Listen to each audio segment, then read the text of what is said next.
Alcohol problems in our communities are actually really pretty common.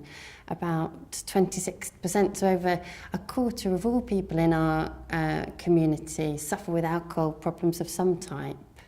And that ranges from people who are drinking too much and too regularly, so at risk of developing problems, people who are already experiencing problems with their drinking. It might be relating to their social situation, their job, their physical or mental health, then through to people that have developed addictions for whatever reason, and that affects a smaller number of people and requires different types of help to recover from. So around 2.6% of people have an actual alcohol addiction. That's 6% of men and 2% of women, whereas the alcohol problems are much wider range of the population, about 38% of men and 16% of women.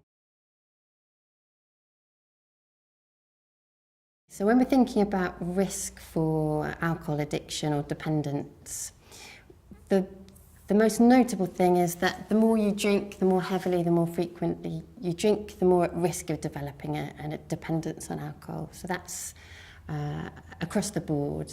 There are also people that purely because of their biology are susceptible to developing an addiction, a dependence on alcohol. So if you have a parent who has been addicted to alcohol, you're much more likely to develop a problem with it. There are also factors relating to your childhood experiences that are at play. Not only childhood, but in your adult life, we often see people that have suffered losses and stresses, bereavements, losses of jobs, that then an addiction can become triggered. So in terms of recovery from alcohol dependence or an alcohol problem, it will begin with a holistic look at the issues, the psychological, the social, the biological issues. And then recovery journeys are very much different for different people. There are a range of options available. Once somebody has developed a dependence, a physical dependence on alcohol, recovery usually begins with stopping drinking, so a withdrawal from alcohol. And if somebody is physically addicted to alcohol, that may require medication.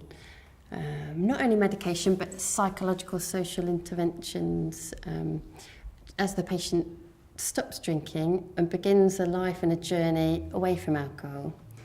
In terms of then the recovery in the longer term, there are things we know about, again, about behavioural interventions, about social support, also medications that can help people sustain their recovery.